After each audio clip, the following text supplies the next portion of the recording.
Jujutsu Kaisen Chapter 253.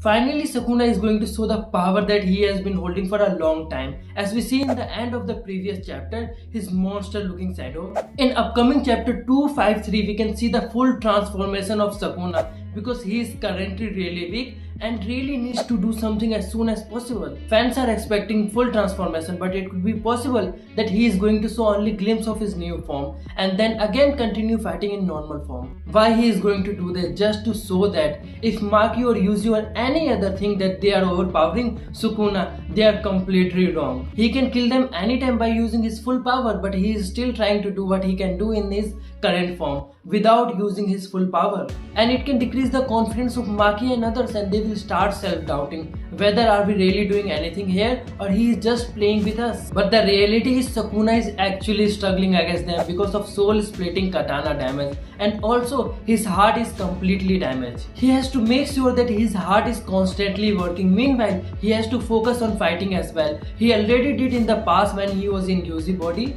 He saved Yuji heart by doing the same thing in the past, but currently circumstances are really different. He is fighting really strong people, so it's not going to be easy for him. We can expect in chapter 253 that Maki will get some self-doubts because of Sukuna's new form, but she will not stop fighting and will continue. Remember this, currently Sukuna is only relying on his strength because he doesn't have any energy, and that's the main big problem for him. Because Maki is superhuman and fighting in physical martial art style against Maki is not in favor of Sukuna since it's Maki fighting style. But he doesn't have any choice. In the upcoming chapter we can see him getting much weaker because currently he is still smiling and hoping for his full power without downfall being useless. He will first get completely beaten before he show his full power like we saw in every anime. That's the main concept, we see downfall before full strength.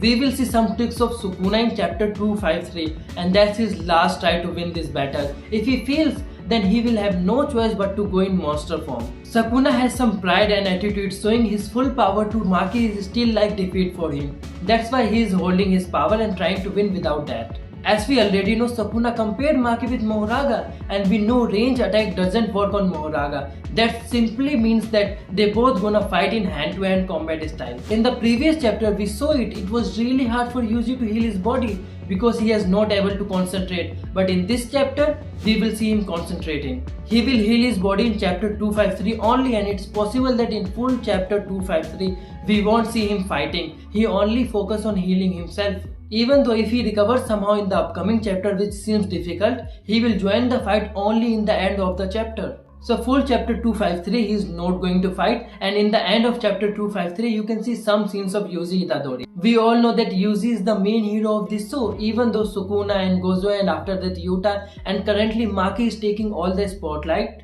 It's always happening with Yuji Itadori. The way story is written, even those characters who coming only for few scenes getting more popular than Yuji Itadori. And one of the biggest example is Toji. And so hoping anything from Yuji is not good for now because he will do something big in the end of this manga and will take all the spotlight like all main characters do. Of course they can't show Maki vs Sukuna the whole chapter 253. It's going to be really boring. Seeing them fighting the whole chapter, it will feel little stressed. That's why some part of the upcoming chapter 253 will also cover the fight between Hikare and Yorome, and mainly the fight is not about them actually. We will see more discussion and conversation between them related to Sukuna, and that's what's going to be really interesting for fans. Seeing Yorome praising Sukuna and telling everyone that they really don't know what Sukuna is capable of is going to be really interesting for fans. Personally, I really don't understand one thing about Jujutsu Kaisen fans. Whenever Sukuna is fighting anyone from Gozo to Yuta or anyone else, why everyone is hoping that Sukuna is going to die, Sukuna is going to lose that easily? We all know that he is the strongest sorcerer that ever existed on the earth. Whenever he shows power, people are like, whoa, how is that possible? How he survived? He should be dead by now. No bro, chill. I'm not a fan or supporter of Sukuna. But the reality is he is the strongest and defeating him is not a piece of cake. So stop saying bad things about the writer only because strongest character is not dying. Because if Sukuna died, then this manga will literally end, and after that all the fans who criticize writer will say we will miss Jujutsu Kaisen, please don't end. Let's talk about release date. So it's going to release on 10 March, and in some area you can even get it by 9 March because of time difference. Normally leaks are coming before the original release date of any anime. So original date is 10 March and spoilers will come 2 or 3 days before. So we can expect spoilers on 7 March or 8 March. Overall, we shouldn't hope much from upcoming chapter. We will only see fight if Sukuna actually shows his full form. That's going to be really awesome. We all are waiting for that scene only. Let me know in comment what you think, that Sukuna is going to reveal his full form or not. If you made this far, don't forget to like and subscribe. Also follow me on social media. All links are in description. Thanks for watching.